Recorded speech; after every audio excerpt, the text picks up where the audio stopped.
Hello बच्चों, स्वागत है आप सबका। प्यारे लाडले बच्चों, स्नेही बच्चों, दुलारे बच्चों, आप सबका स्वागत करता हूं तहे दिल से। 8th के इस सेशन में आज से हम स्टार्ट करने जा रहे हैं क्लास 8 का साइंस, है ना। चैप्टर नंबर फर्स्ट हम आज पढ़ेंगे, है ना। उम्मीद है आपको बहुत अच्छी तरह से समझ में आएगा और बहुत अच्छी तरह से आप इसकी स्टडी कर पाएंगे। ठीक है, तो एक बार फिर से पुनः आपका सबका स्वागत है ना। एग्जाम्स के दृष्टिकोण से भी महत्वपूर्ण है ही सही। आपकी 8th की जो बोर्ड क्लास की एग्जाम है उसके लिए तो महत्वपूर्ण रहेगा ही रहेगा, लेकिन साथ ही साथ एक और एग्जाम जिसको आपको देना है इसमें, उसका नाम है NMMS। बेटा, यदि आप 8th के स्टडी कर रहे हैं तो निश्चित रूप से इस एग्जाम के बारे में अपने टीचर्स से पूछे आप लोग कि सर NMMS एग्जाम क्या होती है, और अगर आपको नहीं पता है इसके बारे में तो जरूर हमसे जुड़िए आप लोग, है ना। आपको मैं नंबर बता देता हूं, इस नंबर पे आप लोग इस एग्जाम के बारे में जरूर अच्छी तरह से जानकारी ले ले, और अगर आपको लाभदायक लगे तो मुझे संपर्क करें आप लोग। व्हाट्सएप भी इसी नंबर पर है, कॉल भी आप इसी नंबर पे कर सकते हैं, ठीक है ना। यहाँ पे आपको NMMS से जानकारी संबंधित सारी बातें मिल जाएगी। सिंपल सी एक जानकारी दे दूं मैं, इस एग्जाम का नाम है national means cum merit scholarship, ठीक है ना। क्या नाम है एग्जाम का? ये आपको 8th में ही देनी होती है बेटा, ठीक है। अभी जुलाई में क्या हो रहा है, इसका जो है फॉर्म भरा जा रहा है, ठीक है। तो national means cum merit scholarship, है ना, एक छात्रवृत्ति योजना है ना, जिसमें एक साल में बच्चे को 12,000 रुपए दिए जाते हैं। 1,000 रुपये महीने के हिसाब से अगर देखा जाए तो 12 महीने में 12,000 रुपये आपको मिलते हैं अगर आप इस एग्जाम को क्वालिफाई कर लेते हैं तो, ठीक है। हाँ, तो जरूर समझिए इसके बारे में, क्यों और कब तक मिलेगा ये पैसा आपको बेटा। ये पैसा आपको मिलेगा 9वीं क्लास से स्टार्ट हो जाएगा मिलना, तो 9वीं में मिलेगा, 10वीं में मिलेगा, 11वीं में मिलेगा और 12वीं में तक मिलेगा आपको ये पैसा। कब तक मिलेगा मतलब एक बार एग्जाम देना है और पास अगर हो गए, और अगर ईमानदारी से आपने पढ़ा तो आप पास हो ही जाएंगे, गारंटी की बात है, ठीक है ना। कुछ नहीं, इसमें 7th और 8th का जो कंटेंट होता है बेटा वही पूछते हैं, जो 7वीं में आप लोगों ने पढ़ा है वो, और 8वीं में जो पढ़ा है आपने वो, ठीक है ना। 2 पेपर होते हैं इसमें, मेट और सेट के। मेंटल एबिलिटी टेस्ट, सेट बोले तो स्कॉलास्टिक एबिलिटी टेस्ट, ठीक है ना। डिटेल जानकारी के लिए आप हमारे चैनल को फॉलो कर सकते हैं, वहां पे इसकी पूरी जानकारी दे रखी है हमने, है ना। वहां पे जरूर जाइए आप लोग, है ना। तो चलिए शुरुआत करते हैं अच्छे तरीके से आज हम। और आपको चूंकि NMMS तो निकालना ही निकालना है, साथ ही साथ अपनी बोर्ड की क्लास में भी आपको टॉप करना है ना। तो टॉप करने के लिए आपका लक्ष्य होना चाहिए कि मुझे टॉप करना है, मतलब करना है। तो उस लक्ष्य के लिए मैं 2 लाइनें आपको सुना देता हूँ, बहुत शानदार, है ना। ये आपके दिमाग में रख लीजिए आप अच्छे से, है ना, कि लक्ष्य ना ओझल होने पाए, लक्ष्य ना ओझल होने पाए, कदम मिलाकर चल, कदम मिलाकर चल, और सफलता तेरे कदम चुमेगी, सफलता तेरे कदम चुमेगी, आज नहीं तो कल। तो सफलता तो आपको मिलनी तय है बेटा, ठीक है ना। बस आपको जो अपना सपना है उसको अपनी आंखों से दूर नहीं होने देना है, ओझल नहीं होने देना है, उस पर लगातार काम करते रहना है, बने रहना है। निश्चित रूप से मंजिल मिल ही जानी है, चाहे वो आज मिले या कल, पर मिल जरूर जाएगी, ठीक है बेटा। तो चलो स्टार्ट करते हैं हम आज, है ना। क्या टॉपिक का नाम है हमारा? फसल उत्पादन एवं प्रबंधन। फसल का उत्पादन कैसे किया जाता है और उसको मैनेज कैसे किया जाता है ना, उसका मैनेजमेंट कैसे होता है, पूरा पूरा पहला चैप्टर है, स्टार्ट करते हैं, ठीक है। चलिए, अपनी बढ़ती हुई जनसंख्या को भोजन उपलब्ध कराने के लिए हम लोगों को वैज्ञानिक कृषि पद्धतियों को अपनाना होगा। बताओ भैया, यदि हम परंपरागत पद्धतियां अपनाते रहेंगे तो फिर बढ़ती हुई जनसंख्या को भोजन की प्राप्ति कहां से होगी। तो बढ़ती जनसंख्या को अगर मैनेज करना है, उसको भोजन देना है पर्याप्त मात्रा में आपको, तो आपको कृषि में वैज्ञानिक पद्धतियों को अप्लाई करना होगा, जिसके कारण या जिसके माध्यम से आप ज्यादा से ज्यादा फसल का उत्पादन कर सके और अपनी जनसंख्या को पर्याप्त मात्रा में भोजन खिला सके, है ना, या भोजन की व्यवस्था कर सके, ठीक है। ओके, आगे देखिए, किसी एक स्थान पर उगाए जाने वाले एक ही प्रकार के पौधों को फसल कहते हैं। कितना सिंपल है फसल की परिभाषा, कि किसी एक स्थान पर उगाए जाने वाले पौधों को ही क्या कहते हैं हम लोग? फसल कहते हैं, है ना। एक ही प्रकार के पौधों को, एक स्थान हो और एक ही प्रकार का पौधा हो, जैसे आप अपने खेत में करते हो, एक खेत में क्या बो देते हैं आप लोग, एक खेत वो स्थान हो गया और उसमें एक ही प्रकार का पौधा, यानी कि आपने गेहूं गेहूं गेहूं गेहूं गेहूं गेहूं गेहूं गेहूं गेहूं गेहूं, ठीक है, बो दिया। इसको तो बोलते हैं फसल, और क्या है ना, गेहूं की फसल, काट लो, फिर गेहूं का आटा बना लो, फिर खा लो, खत्म हो गया, ठीक है। ओके, तो भारत में फसलों को ऋतु के अनुसार हम दो वर्गों में बांट सकते हैं। भाई ऋतु होती है अलग अलग, उन ऋतुओं के अनुसार हम दो भागों में फसलों को बांट लेते हैं, है ना। एक रबी की फसल होती है और दूसरी खरीफ की फसल होती है, ठीक है ना। रबी और खरीफ की फसल, रबी और खरीफ की फसल, ठीक है। ओके, आगे देखिएगा, जुताई की बात करें तो जुताई करके मिट्टी तैयार करना, खेत को जोतते हैं, चाहे ट्रैक्टर से जोतो या बैल से, ठीक है ना। तो जुताई करके मिट्टी तैयार करना तथा उसे समतल करना, उसे बराबर करना, ठीक है ना, जरूरी होता है। इस कार्य के लिए हल तथा पाटल का उपयोग किया जाता है, हल का प्रयोग और दूसरा क्या, पाटल का प्रयोग किया जाता है, ठीक है ना। दो चीजों का प्रयोग होता है इसमें समतल करने के लिए।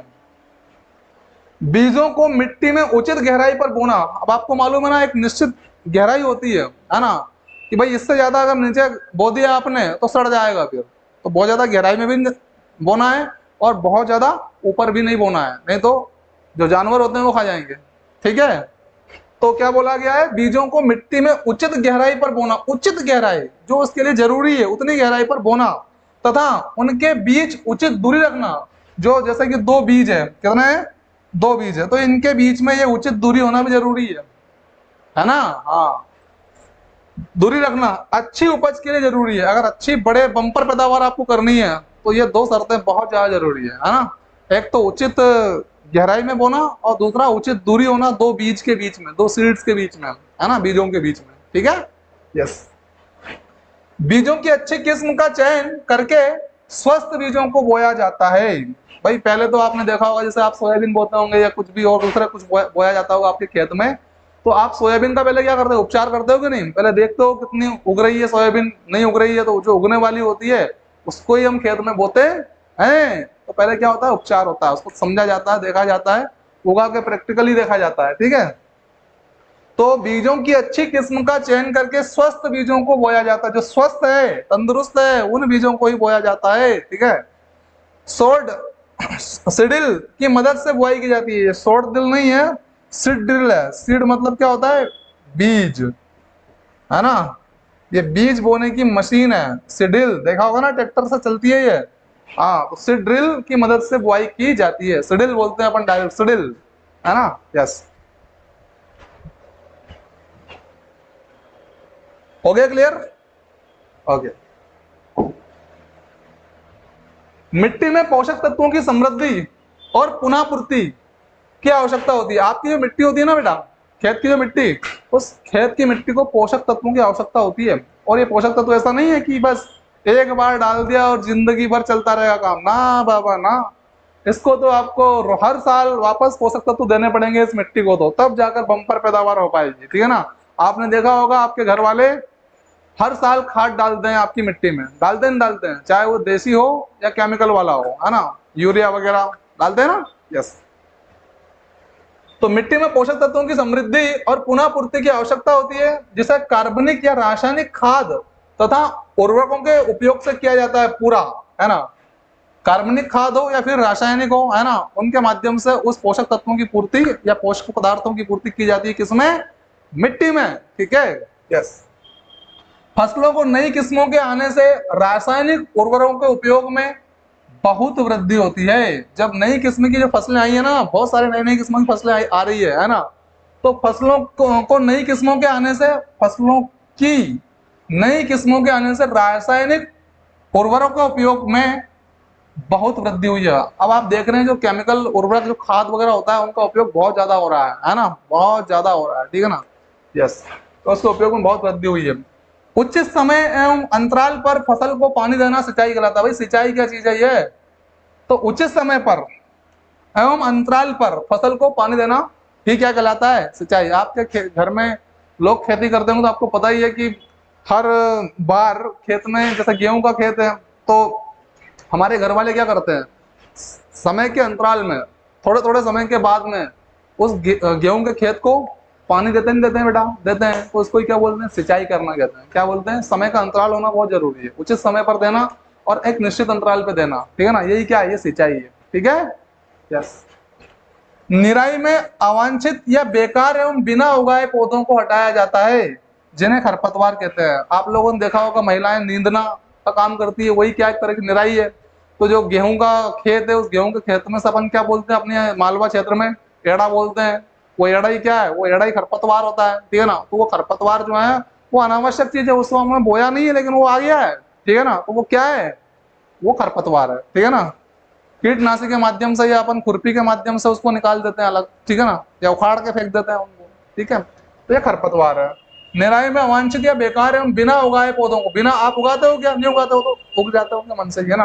पौधों को हटाया जाता है निराई प्रक्रिया में, है ना? जिन्हें खरपतवार कहते हैं, इनको हटाते हैं खरपतवारों को, ठीक है? कटाई का अर्थ है कि पकी हुई फसल को अपने हाथों या मशीन से काटना। अब ये तो आप जानते ही हैं कटाई का मतलब क्या होता है। या तो आप अपने हाथों से काट दो गेहूं की फसल को, या मशीनें चल गई है आजकल, है ना?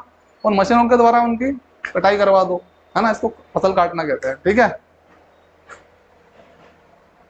अनाज के दानों को भूसे से अलग करना थ्रेसिंग कहलाता है। अब आपने थ्रेसर देखी होगी, छोटी वाली देखी होगी अपने खेत पे, बड़ी थ्रेसरें भी आने लगी है आजकल, है ना? तो थ्रेसिंग क्या है? जो अनाज का दाना है आपका, तो वो दाना क्या है? गेहूं का दाना। तो उसमें जो बाहर कवच रहता है उसका, गेहूं का कवच, है ना? यानी कि उसका खोल, उस खोल को अलग फेंक दिया जाता है, और साथ ही साथ वो जो गेहूं होता है, गेहूं का दाना जो होता है, उसको अलग ले लेते हैं, अलग आ जाता है वो। तो ये प्रक्रिया क्या कहलाती है? ये प्रक्रिया कहलाती है थ्रेसिंग। थ्रेसिंग, थ्रेसिंग, समझ में आया? यस। बीजों को पीड़कों एवं सूक्ष्म जीवों से संरक्षित करने के लिए उचित भंडारण जरूरी है। जो आपका बीज होता है ना बेटा, चाहे वो सोयाबीन का हो या और किसी फसल का बीज होता है ना, तो उसको सुरक्षित रखने के लिए क्या करना पड़ेगा? उसका उचित भंडारण करना जरूरी है। नहीं तो जानवर खा सकते हैं उसको, है ना? और या फिर सूक्ष्म जीव उसके ऊपर लग सकते हैं, है ना? बहुत सारी समस्याएं आ सकती है। इसलिए उचित तापमान पर और उचित जगह पे उसको रखना बहुत जरूरी है। किसको? बीज को। बीज को। पशुओं को पालकर भी खाद्य पदार्थ प्राप्त किया जाता है, जिसे पशुपालन कहते हैं। सिंपल है, जैसे आपके घर में गाय होगी, भैंस होगी, किसी किसी घर में बकरी भी होगी, है ना? तो अब इन पशुओं को पालते कि नहीं पालते हैं लोग? पालते हैं सर। पालने के बाद इनसे क्या लेते हैं? दूध लेते हैं सर। पीते हो कि नहीं पीते हो? और खाद्य पदार्थ हो गया कि नहीं हो गया वो? हाँ, यानी कि पशुओं को पालकर अपना जीवन यापन करना ही क्या है? एक तरह से पशुपालन है। क्या है? पशुपालन, ठीक है?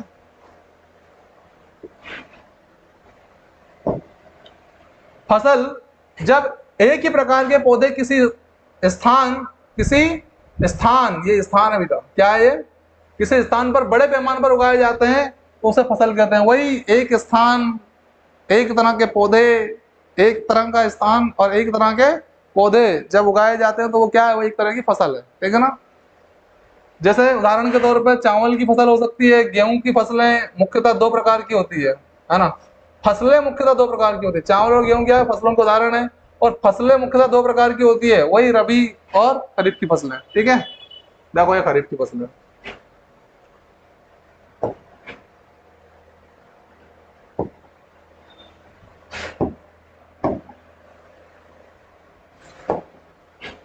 देखो भाई, खरीफ फसलों की बात करें, वे फसलें, मजा नहीं आया,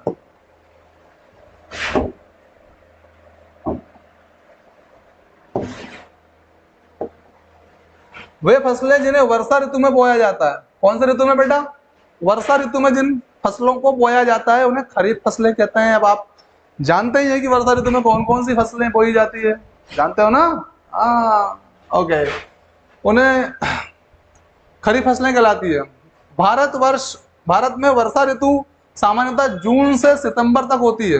कब तक होती है? जून से स्टार्ट हो जाता है पानी आना, है ना? और वो कहां तक रहता है? सितंबर तक, ठीक है ना?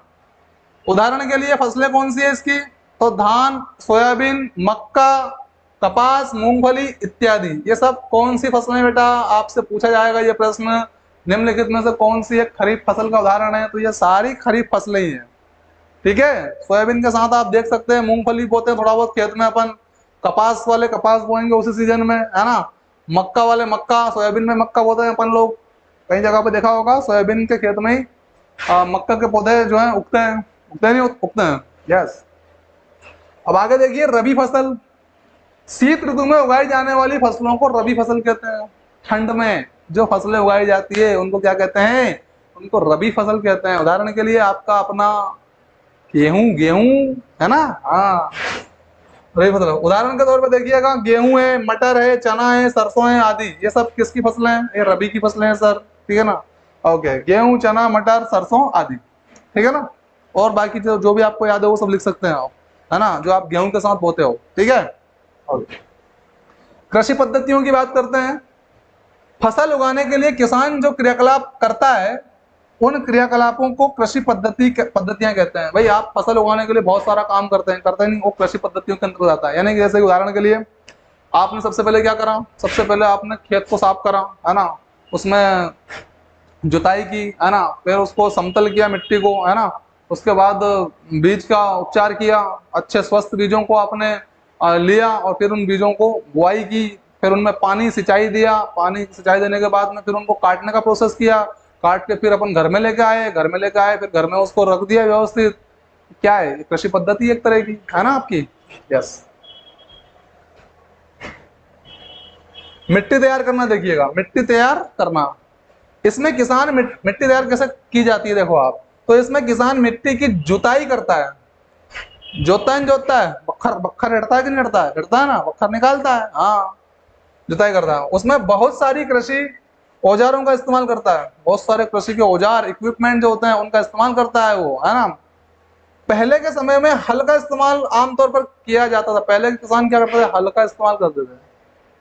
किसका, हल का इस्तेमाल करते थे, है ना। देखा होगा ना आपने सबने हल, कि नहीं देखा, अरे सर देखा है, किसके ने देखा है, यार ये ऐसा हल होता था भैया, ये चोंच होती थी यहाँ की, देखो उसमें क्या होती थी, चोंच, और यहाँ पकड़ने का होता था उसमें, ठीक है ना, ऐसा, ठीक है, इस्तेमाल होता था, है ना, आमतौर पर किया जाता था। इसमें एक लोहे की सॉफ्ट होती थी, क्या होती थी, सॉफ्ट, मतलब एक तरह की राड। आज के समय में मिट्टी कल्टीवेटर से तैयार की जाती है। कल्टीवेटर ट्रैक्टर चलाते हो, कौन चलाते हो, वही चोंच वाला यूं करके यूं चलता है कल्टीवेटर, ठीक है ना, जो ट्रैक्टर से जुड़ा होता है। कल्टीवेटर किससे जुड़ा होता है, ट्रैक्टर से जुड़ा होता है, ठीक है, ओके। तो ऐसा होती है मिट्टी तैयार, ठीक है ना। अब बुआई कैसे होती है भाई, बुआई कैसे होती है भाई, देखो इसमें किसान अच्छे बीजों का चयन करता है, आपके घर में खूब होता होगा ये, है ना, अच्छे बीजों का चयन करता है। बुआई में भी किसान हालिया कल्टीवेटर का इस्तेमाल करता है। अभी बुआई में भी किसका इस्तेमाल करता है, कल्टीवेटर का इस्तेमाल करता है ना, ट्रैक्टर के साथ जुड़ा होता है कल्टीवेटर, है ना, बोते समय आपने देखा होगा, ओके। इसकी मदद से बीजों को मिट्टी के अंदर मिला दिया जाता है, कल्टीवेटर की मदद से बीजों को मिट्टी के अंदर मिला दिया जाता है, ठीक है। इसको आज के समय में सीड ड्रिल के नाम से जाना जाता है। यही कल्टीवेटर आज के समय में किस नाम से जाना जाता है, सीड ड्रिल। सीड को क्या किया जाता है, ड्रिल किया जाता है, सीड मतलब बीज, है ना, के नाम से जाना जाता है। खाद और उर्वरक मिलाना, फिर उसके बाद क्या होता है, खाद मिलाया जाता है, उर्वरक मिलाया जाता है उसमें, बीज में ही। ऐसे पदार्थ ने मिट्टी में पोषक स्तर बढ़ाने के लिए मिलाया जाता है। भैया खाद को मिट्टी में क्यों मिलाया जाता है, उसमें पोषक पदार्थ बढ़ जाए मिट्टी में, इसलिए, है ना, खाद का इस्तेमाल करते हैं। उन्हें खाद और उर्वरक कहते हैं, है ना। ऐसे पदार्थ मिट्टी में पोषक स्तर बढ़ाने के लिए मिलाए जाते हैं, उन्हें खाद और उर्वरक कहते हैं। क्या कहते हैं, खाद, जो कि पोषक पदार्थों को बढ़ाने के लिए इस्तेमाल किए जाते हैं, उन्हें खाद और उर्वरक के नाम से जाना जाता है, ठीक है। खाद जो होता है ना, वो आमतौर पर हमें गोबर और मानव अपशिष्ट और पौधों के अवशेष, किस किस से प्राप्त होता है, खाद आपको गोबर से और मानव के जो अपशिष्ट पदार्थ होते हैं वो, है ना, और साथ साथ पौधों के जो अवशेष होते हैं, सड़े गले पदार्थ, उनके विघटन से प्राप्त होता है खाद, ठीक है। जबकि उर्वरक जो होता है, उर्वरक वो फैक्ट्रियों में तैयार किया जाता है। यूरिया वगैरह देखा होगा ना आपने, वो उर्वरक है ना, उसको हम फैक्ट्रियों में तैयार करते हैं। उर्वरक से मिट्टी को ह्यूमस नहीं मिलता है, जो उर्वरक होता है ना, जो फैक्ट्रियों में बनता है उर्वरक, उससे मिट्टी को क्या नहीं मिलता है, क्या नहीं मिलता है? देखो, उर्वरक से ह्यूमस नहीं मिलता। ह्यूमस के बारे में आप पढ़ते आए हैं। सड़े गले पदार्थों से जो गहरा रंग वाला जो बनता है उसको क्या बोलते हैं? पदार्थ को ह्यूमस कहते हैं। तो वो जो आपका उर्वरक है उससे मिट्टी को ह्यूमस नहीं मिलता है। जबकि जो खाद होता है ना, खाद, उस खाद से मिट्टी को प्रचुर मात्रा में ह्यूमस मिलता है। क्योंकि ह्यूमस बना ही किससे होता है? वही सड़े गले पदार्थों से, मानवीय अपशिष्टों से, है ना, और साथ ही साथ जो बायो क्या बोलते हैं, ऑर्गेनिक चीजें होती है, उनसे ये बनता है। ठीक है ना? ओके, गोबर से। ठीक है, अब बात करते हैं सिंचाई की। सिंचाई, है ना, देखो किसान पौधों को पानी देने के लिए बहुत सारे स्रोतों का इस्तेमाल करता है। आपके घर में भी होता होगा ऐसा, है ना? जो लोग किसान पुत्र है उनके घर में ये होता ही होता है ना, कि भाई हम पौधों को पानी देने के लिए या तो ट्यूबवेल का इस्तेमाल करते हैं, या फिर कुओं का इस्तेमाल करते हैं, या तालाबों से जो है पाइप वगैरह बिछाते हैं, मोटर लगाते हैं उसमें। तो बहुत सारे सोर्सेस हैं ऐसे। कुछ लोग नदियों से पानी निकालते हैं, है ना, जिनका खेत जो होता है वो नदियों के किनारे होता है, तो वो लोग नदियों में ही पाइप रख देते हैं, मोटर रख देते हैं, चलने दो काम। ठीक है ना? ऐसे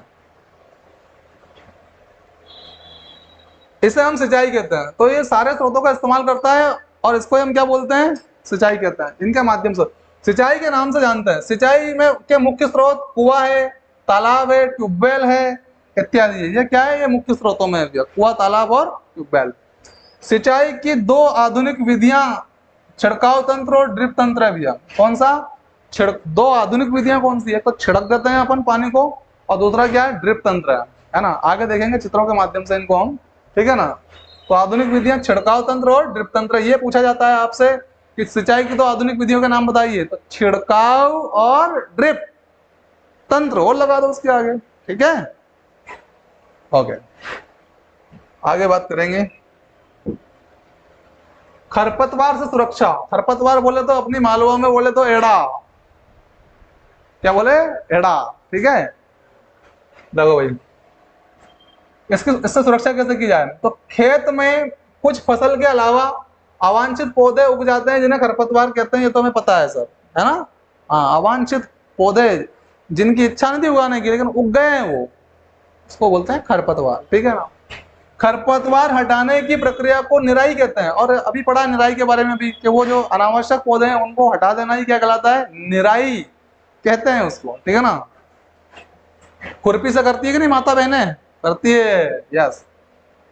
हम कुछ रसायनों का प्रयोग भी खरपतवार को नियंत्रित करने में करते हैं, जिन्हें खरपतवार नाशी के नाम से जाना जाता है। आपने देखा होगा बहुत सारे लोग जो हैं ऐसे पंप टांग लेते हैं पीछे, है ना, उस पंप के माध्यम से ऐसे ऐसे ऐसे करके वो सूक्ष्म जीव जो इल्ली वगैरह होती है वो भी मरती है, और साथ साथ वो खरपतवार नाशक स्पेशल आता है, उसका जब छिड़काव होता है तो ये खरपतवार मर जाता है ना? ओके, कटाई की बात करते हैं, है ना? जब फसल तैयार हो जाती है तो उसको काटा जाता है, जिसे हम कटाई कहते हैं। कितनी बढ़िया क्लास है भाई, कितना सरल तरीके से समझाया गया है ना? कि फसल तैयार हो गई, फसल तैयार होने के बाद क्या हुआ? फसल तैयार होने के बाद में उसको काट लेना, यही क्या कहलाता है? ये कटाई कहलाता है। ठीक है? ओके, फसल काटने के लिए हम हार्वेस्टर का इस्तेमाल करते हैं। आजकल क्या हो रहा है? आजकल बड़ी बड़ी मशीनें देखते होंगे आप लोग, आपके खेत के आसपास से गुजरती होगी, आप लोग भी इस्तेमाल करते होंगे। तो वो क्या है जो फसल काटने के लिए लाए जाते हैं? वो हार्वेस्टर है, बड़े पैमाने पर आपकी फसल को काट देता है। ठीक है? काटी गई फसल से भूसे और दानों को अलग कर लिया जाता है। जो काटी गई फसल है, भूसा समझता है कि नहीं? भूसा मतलब क्या? बगदा, बगदा, शुक्ला बगदा। ठीक है? हाँ, तो फसल काटने के लिए हम हार्वेस्टर का इस्तेमाल करते हैं, और काटी गई फसल से भूसे और दानों को अलग कर लिया जाता है। दाने अलग हो जाते हैं, भूसा अलग हो जाता है ना? जिसे थ्रेसिंग के नाम से जाना जाता है। इस प्रक्रिया को क्या बोलते हैं अपन? अलग अलग करने की प्रक्रिया, जिसमें दाना अलग हो जाए और भूसा अलग हो जाए, थ्रेसिंग कहते हैं सर। क्या कहते हैं? थ्रेसिंग कहते हैं। आधुनिक समय में काटने के लिए कंबाइन का इस्तेमाल किया जाता है। यानी कंबाइन मशीनें आ गई है आजकल, यानी कि वही काट भी देगी और वही भूसे को अलग भी कर देगी, दाने को अलग कर देगी। तो ये कंबाइन सिस्टम का इस्तेमाल आधुनिक समय में किया जा रहा है। इससे क्या हो रहा है? इससे समय की सर बचत हो रही है। ठीक है? और एक साथ दोनों काम हो रहे हैं। यस, भंडारण, फसल का भंडारण कैसे होगा भाई? अरे घर में लाके रख देंगे तो भंडारण, और क्या? यस। फसल की प्राप्ति होने के बाद उसे सुरक्षित रख दिया जाता है, जिसे हम भंडारण कहते हैं। फसल की प्राप्ति हो गई, अब उसको क्या करते हैं? अगर बड़ा किसान है तो वो वेयर हाउस में रख सकता है अपनी फसल को, सुरक्षित रख देगा, है ना। घर में भी बड़े बड़ी जगहों पे रखते हैं हम लोग, स्पेशल इनके लिए जगहें बनी होती है हमारे घर में, है ना। टंकियां रखते हैं कुछ लोग, ठीक है ना। हाँ, सुरक्षित रख दिया जाता है, जिसे हम भंडारण कहते हैं। भंडारण में हमें चूहे और कीटों, ये चूहे और ये कीटों से फसल की सुरक्षा करनी पड़ती है भाई। चूहे खा जाते हैं सर, कीट खा जाता है फसल को सर, तो भंडारण में हमें ध्यान रखना पड़ता है कि ना तो चूहा खाए, ना कीट खाए, ना कोई और कुछ हो जाए, कुछ भी नहीं होना, सुरक्षित होनी चाहिए हमारी फसल। तो आपने भंडारण किया तो भंडारा हो जाएगा फिर उसका, ठीक है। हाँ, फसल का भंडारा, सारे जीव चूहे वगैरह आके भंडारा कर देंगे उसका, अगर सुरक्षित तरीके से आपने व्यवस्थित तरीके से उसको नहीं रखा, ठीक है। ओके, करनी पड़ती है ताकि उसको खाने के लिए बचाया, अपने खाने के लिए बचाया जा सके, ना कि चूहे के खाने के लिए, ठीक है। हाँ, ताकि उसको खाने के लिए बचाया जा सके, ठीक है बेटा। Okay, yes. हम अपने खाने की चीजें जानवरों से भी प्राप्त करते हैं, हम अपने खाने की चीजें जानवरों से भी प्राप्त करते हैं। इसके लिए हम घरों में पशुओं को पालते हैं। पालते हो कि नहीं पालते हो आप लोग? बहुत सारे लोग पालते होंगे आप में से, है ना। आपके माता पिता पालते होंगे, है ना, गाय भैंस रखते होंगे, है ना।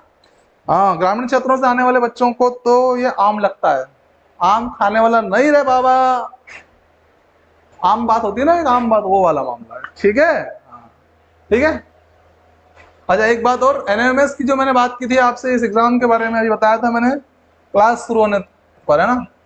इस एग्जाम की पूरी कंप्लीट तैयारी हमारी टीम द्वारा करवाई जाती है। तो अगर आपको तैयारी करना है, उसके लिए ऑनलाइन कंटेंट भी अगर आपको चाहिए तो प्लीज कांटेक्ट अस, ठीक है ना। हमसे कांटेक्ट कीजिए, नंबर आपको मैंने दे दिया है, उसी नंबर पे आपको सारी जानकारी, कैसे तैयारी के लिए क्या व्यवस्था है, वो आपको मिल जाएगी, ठीक है बेटा।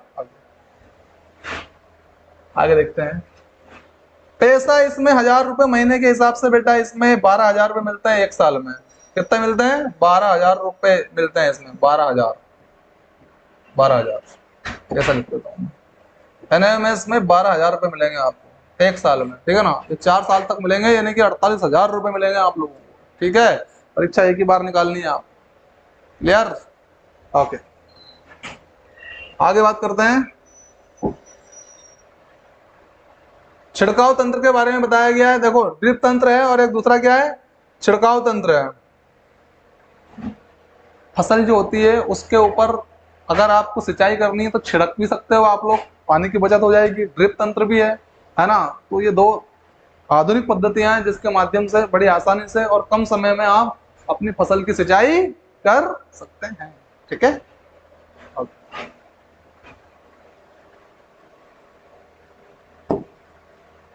अभ्यास आ गया आपका, ठीक है। उचित शब्द छांटकर रिक्त स्थानों की पूर्ति करना है बेटा आप लोगों को, है ना। तैरना, जल, फसल, पोषक तैयारी वगैरह वगैरह, ठीक है ना।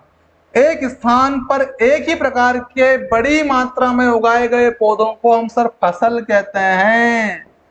क्या कहते हैं? फसल। तो कहाँ है फसल? ये है फसल, ठीक है। ये आ जाएगा आपका यहाँ पे। दूसरा देखते हैं।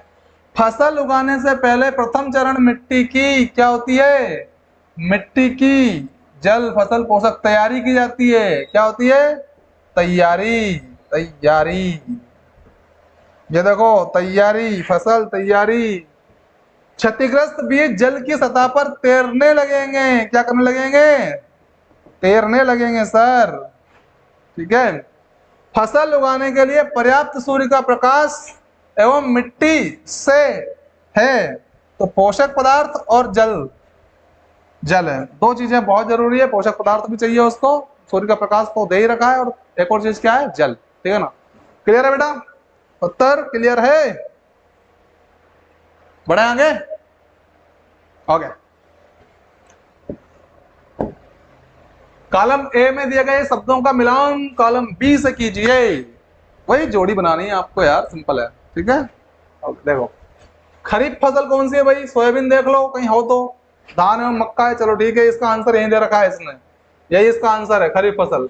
रबी फसल की बात करें तो गेहूं, चना और मटर है, ये आंसर है इसका, है ना। रबी फसल का आंसर क्या है बेटा? तो यहाँ से जगह नहीं मिल रही, तो आप सीधे तौर पे यहाँ आंसर दे रखा है इधर साइड में, आप यहाँ देख लेना है ना। उसके बाद रासायनिक उर्वरक क्या है भैया, रासायनिक, तो ये यूरिया और सुपर फास्फेट क्या है, ये रासायनिक उर्वरक है, रासायनिक उर्वरक है। कार्बनिक खाद की बात करें तो पशु अपशिष्ट, गोबर, मूत्र एवं पादप है, पादप क्या लिखा है, पाप नहीं है यार, पादप है, ठीक है ना। पादप, पादपों के जो अवशेष होते हैं उनसे बनाया जाता है क्या, कार्बनिक खाद बनाया जाता है, ठीक है। ओके, क्लियर है, ये आंसर यहाँ भी मैच कर सकते हैं, ये यहाँ गलत लिखा दिया है, ई वगैरह है नहीं, इसका आंसर मैंने बता ही दिया आपको, ये यहाँ पे, ठीक। ओके, हाँ दूसरे से आप सही मिला लेना है ना, ये सही है। निम्न के दो दो उदाहरण दीजिए, निम्न के दो दो उदाहरण दीजिए। खरीफ फसल के दो उदाहरण देना है, तो खरीफ फसल धान एवं मक्का, सिंपल। ओके, रबी फसल की बात करें तो रबी फसल गेहूं एवं चावल, गेहूं एवं सॉरी चना, गेहूं एवं चना, रबी फसल गेहूं एवं चना। आगे देखेंगे, निम्न पर अपने शब्दों में एक पैराग्राफ लिखिए, पैराग्राफ, पैराग्राफ लिखना है आपको, ठीक है।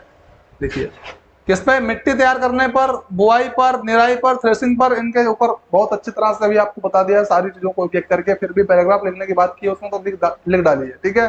देखो सबसे पहले क्या है, मिट्टी तैयार करना, तो लीजिए उत्तर, मिट्टी तैयार करना या प्रक्रिया फसल उगाने का प्रथम चरण है, सबसे पहला चरण है, लेकिन सबसे पहले आप क्या करोगे, मिट्टी को तैयार करेंगे ना, हाँ जुताई वगैरह करके तैयार करेंगे उसको, है ना।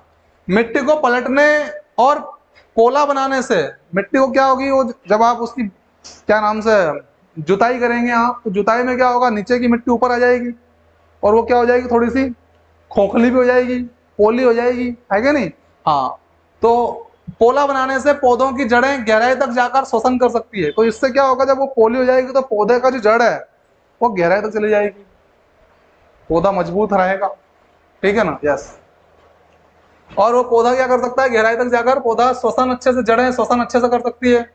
पोली बनाई हुई मिट्टी में केंचुओं और सूक्ष्मजीवों को वृद्धि में सहायता मिलती है। पोली मिट्टी में क्या होगा, केंचुए भी अच्छी तरह से अपना काम कर सकते हैं, वो भी जिंदा रह सकेंगे लंबे समय तक, ठीक है ना, यस। और साथ ही साथ सूक्ष्मजीव जो होंगे वो भी वृद्धि करेंगे, जो फसलों के लिए लाभदायक होंगे, वो सूक्ष्मजीव की हम बात कर रहे हैं, ठीक है, यस, सहायता मिलता था। ये मिट्टी को और अधिक पोला कर ह्यूमस बनाते हैं। ये सूक्ष्मजीव क्या है, ये सूक्ष्मजीव, और जैसा कि आपका ये अपनी भाषा में बोले तो गिंडोला, ठीक है ना, हाँ, यानी कि केचुआ, केचुआ क्या बोलते हैं, गिंडोला, है ना। तो केचुआ और सूक्ष्मजीवों को वृद्धि में सहायता मिलती है तथा ये मिट्टी को, कौन, ये सूक्ष्मजीव और ये केचुआ, ये मिट्टी को अधिक पोला करके ह्यूमस बनाते हैं। क्या बनाते हैं, ह्यूमस, हाँ, इसके बारे में बहुत अच्छी तरह से आपने 7th क्लास में ही पढ़ा है, ह्यूमस के बारे में। इसके अतिरिक्त मिट्टी पलटने से पोषक पदार्थ ऊपर आ जाते हैं। मिट्टी पलटने से क्या होगा, पोषक पदार्थ ऊपर आ जाते हैं, पोषक पदार्थ जो नीचे जमीन में थे वो ऊपर आ जाता है मिट्टी के पलटने से, ठीक है। जो अच्छी फसल उगाने में अत्यंत महत्वपूर्ण होते हैं, अच्छी फसल उगाने में अत्यंत महत्वपूर्ण होते हैं। ओके, ये हो गया। अगला मामला है हमारा बुआई का, तो लेते हैं बुआई। बुआई में यहाँ पे देखो भाई, बुआई यह फसल उत्पादन का महत्वपूर्ण चरण है। भाई अगर बोएंगे नहीं तो उत्पादन कहाँ से होगा, तो महत्वपूर्ण चरण हुआ कि नहीं हुआ, हुआ सर, यस। मिट्टी को तैयार करने के पश्चात खेत में बीज बोए जाते हैं। क्या बोए जाते हैं, तैयार हो गई मिट्टी, उसके बाद बीज बो दो, सीड्स, है ना, बो दो। उचित दूरी एवं गहराई पर खेत में बीज बोना बुआई कहलाता है। उचित दूरी और उचित गहराई पर खेत में बीज बोना क्या कहलाता है, बुआई कहलाता है सर, ठीक है, बुआई कहलाता है, ठीक है। बुआई के लिए अच्छी गुणवत्ता और अच्छे किस्म के साफ एवं स्वस्थ बीजों का चुनाव करना बहुत जरूरी होता है ना। पहले चीज क्या है, अब बुआई के लिए अच्छी गुणवत्ता और अच्छी किस्म के साफ एवं स्वस्थ बीजों का चुनाव करना बहुत जरूरी, नहीं तो बीज सड़ जाएंगे, उगेंगे ही नहीं, ठीक है। उचित बीजों को चुनने के बाद, जो उचित बीज है उनको चुनने के बाद इन बीजों को उचित गहराई तथा उचित दूरी पर बोना चाहिए। ये बार बार कह रहा हूं, उचित दूरी होना चाहिए उनके बीच में, 2 गज की दूरी जैसा थी ना कोरोना में, ऐसी उचित दूरी इनके बीच में भी होनी चाहिए, ठीक है ना। और उचित गहराई में, ज्यादा गहराई में मत बो देना, सड़ जाएगा, वहां का वहीं रह जाएगा, उगेगा ही नहीं हो, ठीक है, हाँ। तो गहराई का भी ध्यान रखना है ताकि प्रत्येक पौधे को पर्याप्त हवा, प्रकाश और टेम्परेचर, ताप खनिज एवं पानी मिल सके, हर पौधे को अपनी जरूरत की चीज मिल सके, ठीक है ना, अगर बराबर दूरी पर होंगे तो, है ना। बुआई के लिए निम्नलिखित विधियों का प्रयोग किया जाता है, परंपरागत विधियां या परंपरागत औजार और सीड्रिल। परंपरागत औजार और सीड्रिल का इस्तेमाल करते हैं हम बोने के लिए, ठीक है। परंपरागत औजार वही अपना हल हल है, सवाल का उत्तर वाला हल नहीं, जैसे प्रश्न दिया है फिर उसका हल करते हैं वो नहीं, वो जमीन के अंदर बताया था ना चित्र बना के अभी मैंने, वो, ठीक है। हाँ, ओके, चलो देखेंगे निराई।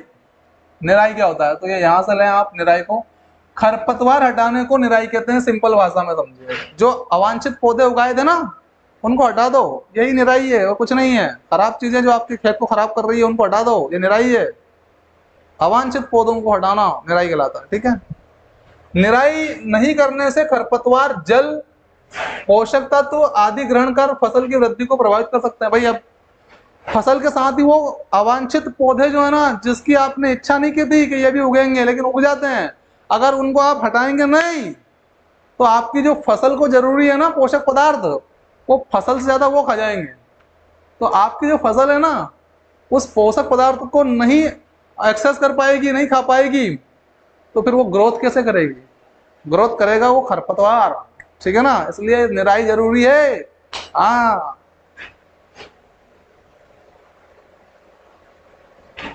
फसल उगाने से पहले खेत जोतने पर धूप के कारण खरपतवार मर जाते हैं।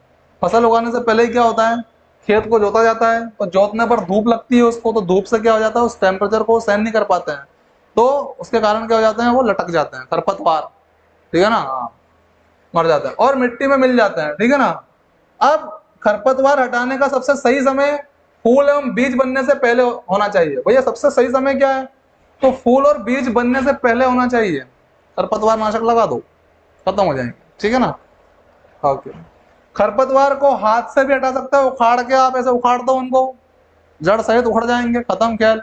दूसरा, खुरपी से भी खरपतवार को खत्म कर सकते हैं आप, है ना, आदि की सहायता से हटाया जा सकता है, या फिर वही कीटनाशी का प्रयोग करके, है ना, खरपतवार नाशी का प्रयोग करके, है ना, केमिकल के माध्यम से मार सकते हो आप, लेकिन वो तरीका थोड़ा सा क्या है, ज्यादातर लोग तो इस्तेमाल कर रहे हैं उसको खैर, लेकिन बहुत दुखदाई भी है ना, केमिकल का इस्तेमाल करना फसलों में दुखदाई है। हाँ, आज बड़े पैमाने पर क्या हो रहा है, कैंसर की जैसी बीमारियां फैल रही है, ठीक है मैडम, तो ये इसका बड़ा कारण है केमिकलों का इस्तेमाल आपकी फसलों में होना, ठीक है। इसीलिए सरकार हमारी जो है ना वो जैविक खेती पर फोकस कर रही है, जितना हो सके उतना जैविक खेती को अपनाओ ताकि इन समस्याओं को दूर भगा सको आप, है ना, बहुत सारे रोगों का वाहक है ये केमिकल, ठीक है। थ्रेसिंग, थ्रेसिंग को देखते हैं हम यहाँ से। थ्रेसिंग क्या है भाई, खेतों से काटी गई फसल से बीजों या दानों को भूसे से अलग करने के प्रक्रम को थ्रेसिंग कहा जाता है। इसको अपन कई बार पढ़ चुके हैं ये बात भी, है ना, भूसा अलग हो जाएगा, दाना अलग हो जाता है, इसी प्रक्रिया को हम थ्रेसिंग कहते हैं सर, ठीक है।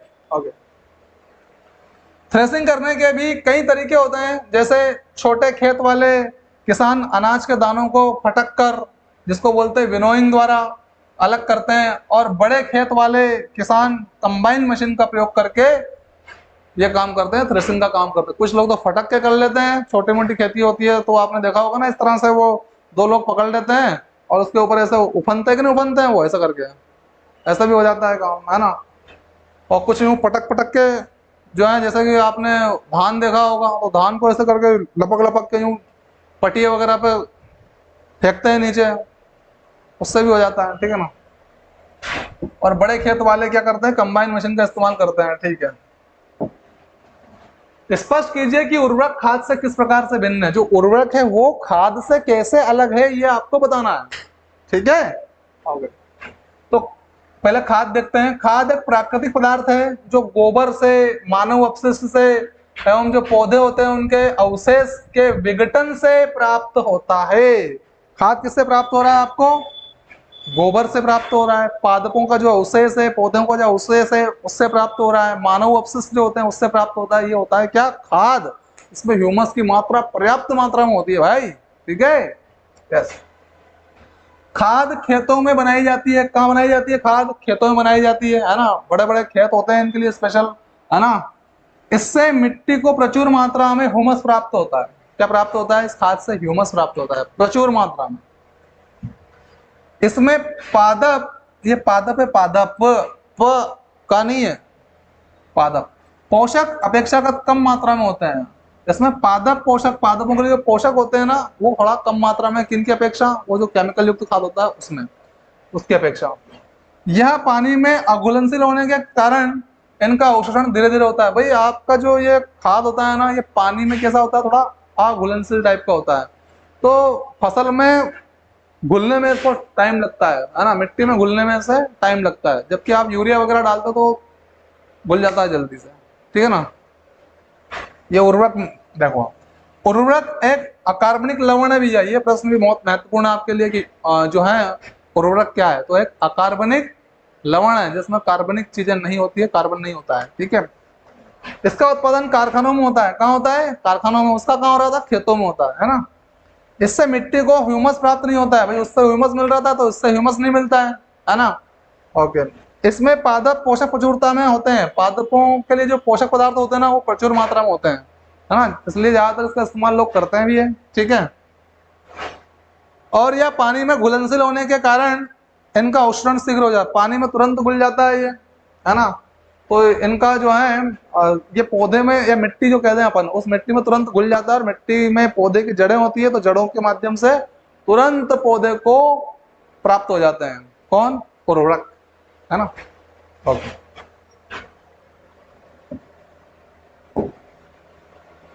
उर्वरक की तुलना में खाद अच्छी मानी जाती है। उर्वरक की तुलना में क्या अच्छी लगती है? खाद अच्छी मानी जाती है ना, क्योंकि वही जैविक खेती के अंतर्गत भी आती है बेटा, है ना। नुकसान नहीं है उससे, फायदे बहुत है, ठीक है। क्योंकि इससे मिट्टी की जल धारण क्षमता में वृद्धि होती है। किससे? खाद से जल धारण क्षमता बढ़ती है मिट्टी की, इससे जल को एक्सेस करने की क्षमता बढ़ती है, ठीक है ना। इससे मिट्टी भुरभुरी हो जाती है। कैसी हो जाती है? भुरभुरी हो जाती है, जिससे गैस विनिमय सरलता से होता है। मिट्टी में गैस का विनिमय आसानी से हो जाता है। जब मिट्टी भुरभुरी हो जाती है तो गैस विनिमय आसानी से हो जाता है, और ये करता है कौन? खाद, है ना। इससे विनिमय का मतलब आदान प्रदान, है ना। इससे जीवाणुओं की संख्या में वृद्धि होती है। जीवाणु मतलब बैक्टीरिया, जो लाभदायक बैक्टीरिया होता है ना, उन लाभदायक या बेनिफिशियल बैक्टीरिया जो होते हैं, उन की वृद्धि होती है खाद से। इससे मिट्टी का गठन सुधर जाता है। मिट्टी का जो गठन होता है, बनावट जो होती है, वो सुधर जाती है। किससे? खाद से, ठीक है। इसलिए अपने खेतों में खाद का इस्तेमाल करो, ना कि उर्वरकों का। ये उर्वरक जो है ना, हमारी भूमि को बंजर बनाएंगे, और बना ही रहे हैं। अभी लड़ो लपक के जितना आपको उत्पादन करना है, लेकिन फिर दिक्कत आनी है। इसलिए जितना हो सके उतनी जल्दी खाद पे आ जाइए, जैविक खेती पे आ जाइए, ठीक है। यस। सिंचाई किसे कहते हैं? जल संरक्षित करने वाली सिंचाई की दो विधियों का वर्णन कीजिए भैया। सिंचाई किसे कहते हैं? पढ़ते जा रहे हैं सर हम इसको, तो है ना। देखो भैया, फसलों को कृत्रिम रूप से आवश्यकता अनुसार पानी देना सिंचाई कहलाता है। क्या देना? उनको पानी देना। चाहे ड्रिप तंत्र का इस्तेमाल कर लो, या अपना एक और कौन सा तंत्र है? ड्रिप तंत्र, है ना, सिंचाई कहलाता है, ठीक है। जीवित रहने के लिए पौधों को जल की आवश्यकता होती है। भाई बिना जल से तो हम भी नहीं जी सकते हैं, ठीक है ना। इसलिए जीवित रहने के लिए किसकी जरूरत पड़ेगी? जल की आवश्यकता होती है। पौधों में लगभग 90% जल होता है भैया। कितना होता है? 90% जल होता है, ठीक है। फसल की स्वस्थ वृद्धि के लिए मिट्टी की नमी को बनाए रखने की आवश्यकता होती है। फसल की स्वस्थ वृद्धि, अच्छे से फसल ग्रोथ करे, है ना, इसके लिए मिट्टी की नमी को बनाए रखना बहुत जरूरी है, ठीक है ना। रखने की आवश्यकता होती है, जिसके लिए विभिन्न अंतराल पर खेत में जल देना सिंचाई कहलाता है। अब अलग अलग समय में हम जल देते हैं, किसको? मिट्टी को, है ना। जैसे कोई जैसे गेहूं की फसल है तो उसमें 15-20 दिन की देरी पे, फिर महीने भर की देरी पे, 1.5 महीने की देरी पे, इस प्रकार से हम अलग अलग टाइमिंग पे, समय अंतरालों पे क्या देते हैं? पानी देते हैं। ये पानी देना ये क्या कहलाता है? सिंचाई कहलाता है, ठीक है।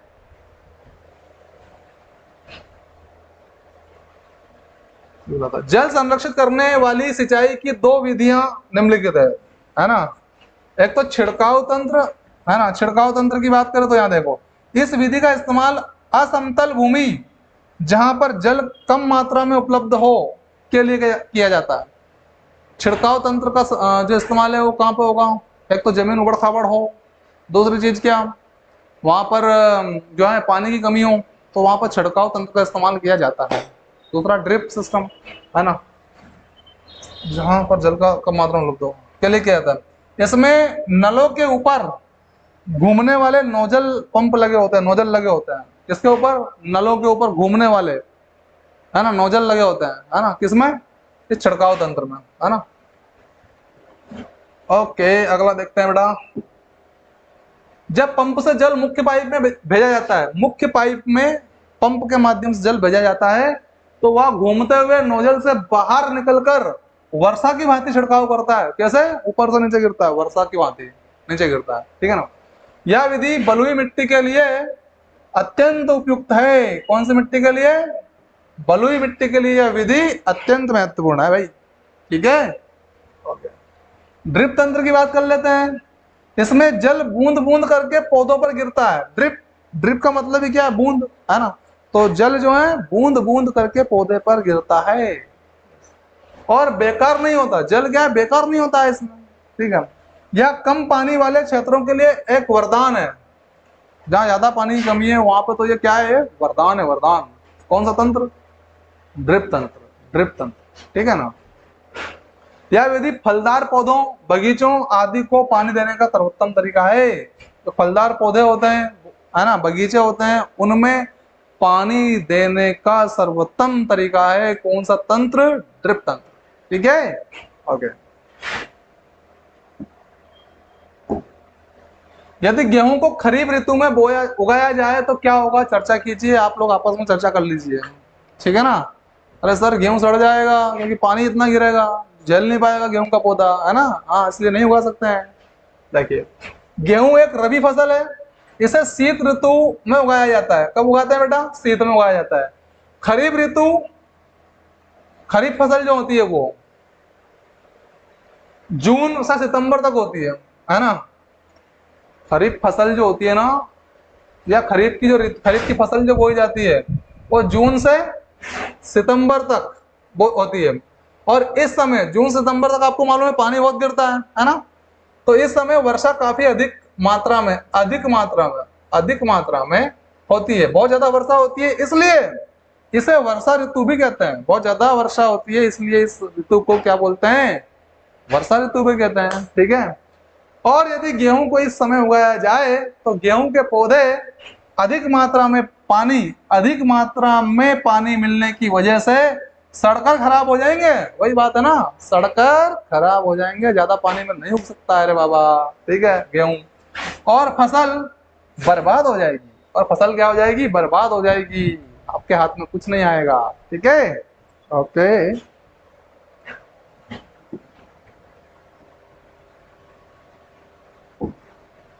खेत में लगातार फसल उगाने से मिट्टी पर क्या प्रभाव पड़ता है? व्याख्या कीजिए। लगातार, है ना। तो खेत में लगातार फसल उगाने से मिट्टी पर क्या प्रभाव पड़ता है? देखते हैं हम लोग, उत्तर देखते हैं। खेत में लगातार फसल उगाने से मिट्टी में कुछ पोषक तत्वों की कमी हो जाएगी। पोषक तत्व जो न्यूट्रिएंट्स है उनकी कमी हो जाएगी, ठीक है ना। जिससे उसकी उर्वरता जो होती है, उर्वरता भी कम हो जाती है ना। यानी कि पैदावार, सीधी सी बात है, पैदावार घट जाएगी, है ना। यही कारण है कि खेत में लगातार फसल नहीं उगानी चाहिए। लगातार एक ही फसल तो कम से कम नहीं उगानी चाहिए, है ना। लगातार खेत में फसल नहीं उगानी चाहिए और खेत को कुछ समय के लिए परती छोड़ देना चाहिए। परती छोड़ देना चाहिए मतलब खुला छोड़ दो, ऐसे जैसे अपन गर्मी के दिनों में छोड़ देते हैं ना, कुछ भी नहीं बोते हैं कई सारे लोग उसमें, है ना। या फिर फसल को उस समय क्या कर देते हैं, वो बदल देते हैं, है ना। एक अन्य तरीका फसल चक्रण भी है, देख लो, फसल चक्रण। अन्य तरीका क्या है? फसल का चक्रण कर देना, मतलब बदल देना एक तरह से। इसमें किसान एक फसल के बाद दूसरी किस्म की फसल उगाते हैं। एक किस्म के बाद दूसरी किस्म की फसल उगाते हैं, ये क्या है? फसल का चक्रण कर दिया ना उन्होंने। यस, जिससे मिट्टी में नाइट्रोजन का पुनः पूरण होता रहे। यानी कि जिससे मिट्टी के अंदर नाइट्रोजन का पुनः पूर्ति होती रहे। लगातार उसे नाइट्रोजन की आवश्यकता जो लगती है वो पूर्ति उसकी होती रहे, इसलिए फसल चक्रण अनिवार्य करते रहना चाहिए, ठीक है।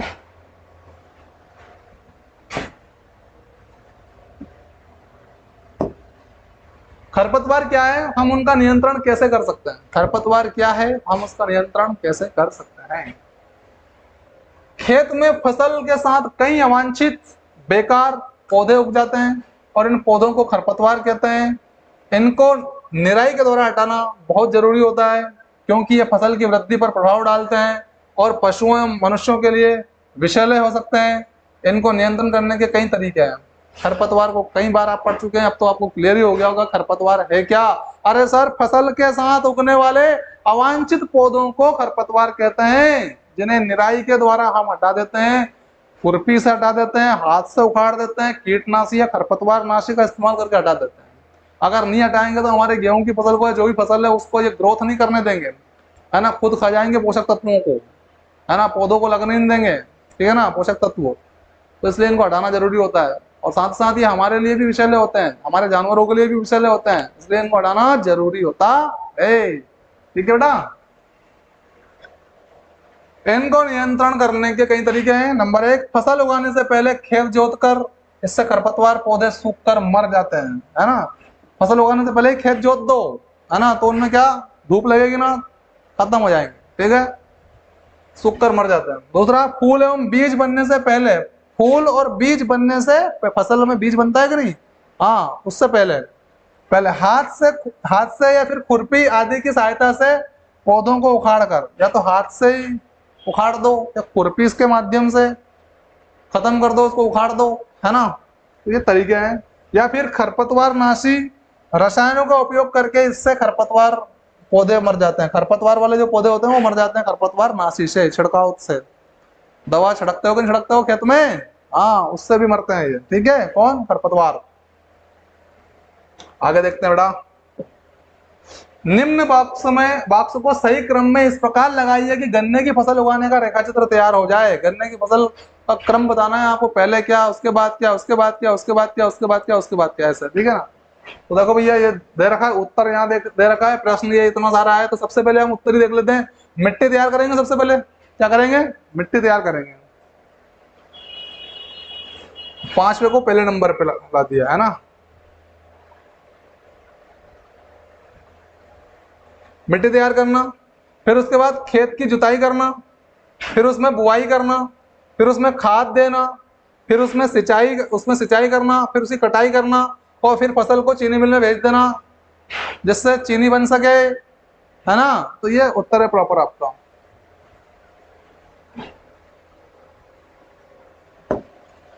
पजल, है ना, ये भरना है आपको, ये हमने भर दिया है यहाँ पे, ठीक है ना। नीचे दिए गए संकेतों की सहायता से पहेली को पूरा करना है आपको। ऊपर से नीचे की ओर करना है, ऊपर से नीचे की ओर। 1 नंबर पे क्या आएगा, तो ये 3 डिब्बे में क्या है भैया, ऐसा भरना है इसमें। फिर 2 डिब्बे में क्या आ सके, ऐसा ध्यान रखना है आपको। तो देखो, रहट आ जाएगा, क्या जाएगा, नंबर 1 पर रहट, और इधर बन जाएगा रबी की फसल, ठीक है।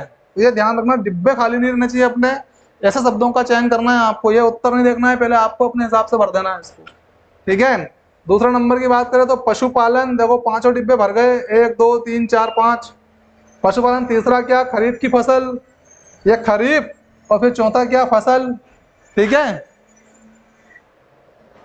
5वें की बात कर लेते हैं, तो 5वें में क्या, उर्वरक, क्या लिखा हुआ है, उर्वरक। और 6ठा में क्या लिखा है बेटा, कटाई। 7वें में क्या है, देखो ये ई दोनों तरफ इस्तेमाल हो गए, निराई, है ना। तो ये कंप्लीट हो गया हमारी पजल, ठीक है, okay. Like share and subscribe जरूर करिए। अगर आपको सेशन हमारा पसंद आया हो तो जरूर लाइक करें, शेयर करें, और अपने दोस्तों के साथ इसको लगातार फैला दें, है ना। और हम साइंस की क्लास रेगुलर करने जा रहे हैं आपके लिए, लगातार चलेगी ये क्लासें, ठीक है। तो कैसी लगी आज की हमारी ये क्लास, आप जरूर बताइए कमेंट बॉक्स में कमेंट करके। और मिलते हैं हम नेक्स्ट एपिसोड में, है ना। लेते हैं आपसे विदाई, ध्यान रखिए अपना और अपनों का, टेक केयर, थैंक यू बेटा।